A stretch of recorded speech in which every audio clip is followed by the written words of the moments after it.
Welcome to another edition of Whiskey, Games, and Nerd Stuff. Today's whiskey, we are still finishing off the Nikka Days. We're almost done with this bottle on ice. Let's go ahead and take a sip.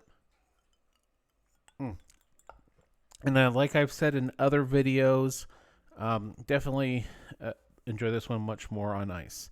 And today's Nerd Stuff is we're going to go through Ultimate Spider-Man number 3. This is the variant edition. And like I've said in the other videos, I usually will wait a few weeks before I do kind of a spoiler discussion about this. Figured if somebody hasn't read it by now, they may not. So if you haven't watched the discussion on issue number 1 and issue number 2, would recommend that you go and look at those. And if you do not want any spoilers for issue number 3, then I would recommend that you don't watch the rest of this. Would love to hear what your thoughts are on this variant edition. In the earlier episodes or issues, I wasn't sure if he had spider sense or did not have spider sense. This is indicating to me that he does have the spider sense, but I could be wrong, and if I am, please make a comment in the comment section. I don't recall them specifically laying out in issue number 1 and issue number 2 that he does in fact have spider sense.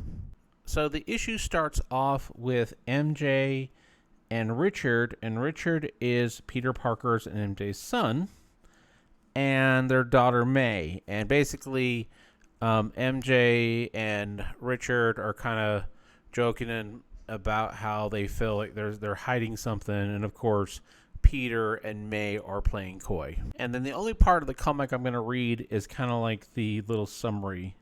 20 years ago, the Maker prevented a radioactive spider from biting a young Peter Parker. He likewise prevented the creation of any other superheroes and formed a secret council to rule the world from the shadows. 2 months ago, Peter Parker, now a married father of 2, allowed a radioactive spider to bite him after Tony Stark sent Peter a Picotech suit, the spider, and warnings of the Maker's Council. Since then, Peter has used his incredible new abilities to pursue the truth of the world, while his uncle Ben Parker pursues it through investigative journalism after leaving the corrupt Daily Bugle owned by Wilson Fisk. The one hitch in Peter's heroism, his daughter May Parker has discovered his secret identity. And as you can see, the writer is Jonathan Hickman, and the artist, and I know I'm going to say this wrong, Marco Scioletto. The color artist, I'll let everybody kind of read through those. And I thought it was kind of cool where they're going through trying different variations of what the new suit's going to look like. I thought this was kind of a cool little setup. And then it goes into an irresponsible Peter Parker taking his child on a ride through New York City. If Child Protective Services don't get called on you for that, I don't know what they would get called on you for. And I'm still getting used to the banter that plays out in the next couple of pages. So Ben Parker and Jonah Jameson are partners, and they've broken off from the Bugle, and this is their new office. So there's some really cool dialogue back and forth. They're joking, and I really got to say, I really like Peter's beard in this. I do like the writing and where this is going. It's kind of a cool spin on it. And they kind of go on to talk about how the Green Goblin had been targeting some of the locations owned by Wilson Fisk. Then we go into good old Spider-Man, basically on a stakeout, kind of joking around. Let's go ahead and take a sip.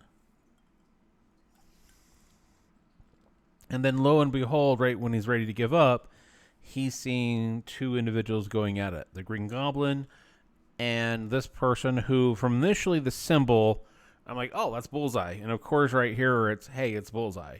So again, I did warn you about spoilers. Then they have this cool fight scene where they go back and forth between Bullseye and the Green Goblin, and Spider-Man gets involved. And I have to say, I really like the banter and the dialogue back and forth between these 3 characters. It really took me back and reminded me of the old Spider-Man that I recall reading, where it was kind of, he didn't take himself too serious. There was some joking and bantering going back and forth. And I feel this is carrying on, even though this universe is a lot darker. I really appreciated it and thought it was kind of cool. And again, they kind of talk back and forth. They're fighting, and then of course, the two of them knock him out, and then Green Goblin has them taken away, and they're not sure what they're going to do next. Then what we see is Green Goblin apparently pairs with the Picotech suit, and I know I'm probably saying that wrong, and then lo and behold, it takes off his mask, and now we see Peter Parker's face. So I find that we're in issue number 3, and his secret identity is not all that secret.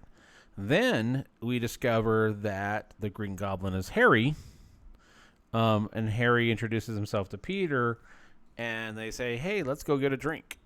Now, it may not seem like they opened up a lot in this particular issue, but I do feel like there's a lot going on here. I feel like there's a lot of potential.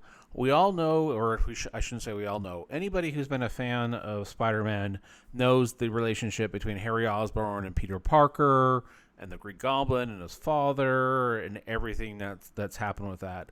I'm really curious to see where they're going to take this into.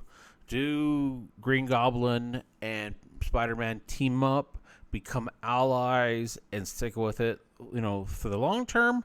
Or is there a betrayal, or does something happen? We all know that one of the common things with Spider-Man is there is some kind of tragedy. So could there be some kind of tragedy that turns the Green Goblin against Spider-Man? Can something happen where Spider-Man turns against the Green Goblin?